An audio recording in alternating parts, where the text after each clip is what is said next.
سلام و عرض ادب دوستان عزیزم، با یکی دیگه از نکات زیر 3 دقیقه خدمتتون هستم. تفاوت بین آلدو و however رو میخوام در موردش صحبت بکنم. توی دو سه تا جمله کامل فرق این دوتا رو متوجه میشید. همینجا ما میتونیم به صورت ظاهری تفاوت بین این دوتا رو کاملا متوجه بشیم. از نظر معنایی کاملا یکی هستن، اما از نظر گرامری زمین تا آسمون با هم فرق میکنن. ما یک تعریفی رو همیشه از ابتدا تو گرامر گذاشتیم، اونم اینه که تو جمله ما چه چیزی به جمله ما فعل اضافه میکنه. اگه دقت بکنید آلدو همیشه ساختارش میتونه این شکلی باشه: آلدو کلاس کاما کلاس.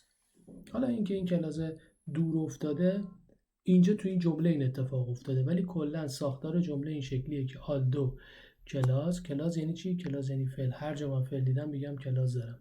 کاما کلاس. ساختار آلدو این شکلیه. اما ساختار however رو نگاه کنید دوستان. however اینجاست. جمله قبلی، جمله ما میدونیم یعنی نقطه دیگه، ویدیوی قبلی رو نگاه بکنید متوجه میشید.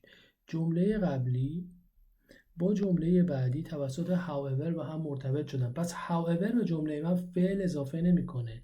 یکی از موارد بسیار بسیار بسیار مهمی که توی بحث گرامر باید بهش دقت بکنیم این است که چی به جمله من فعل اضافه میکنه و چی اضافه نمیکنه. however جزء مواردی که به جمله ما فعل اضافه نمیکنه. however یک قید، although یک کنجانکشنه.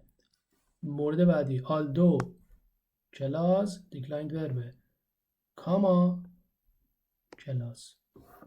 در اصل آلدو داره این دوتا کلاس رو به هم دیگه مرتبط میکنه. پس آلدو جزء مواردی که به جمله ما فعل اضافه میکنه، however به جمله ما فعل اضافه نمیکنه.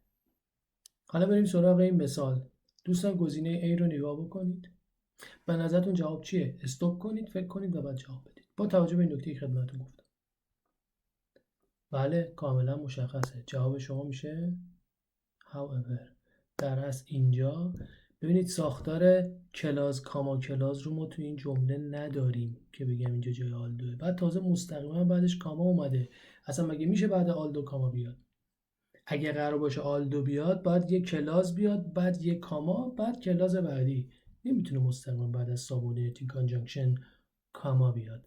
پس اینجا جای اون قید است، اون موردی که به جمله من فعل هم اضافه نکرده. متشکرم.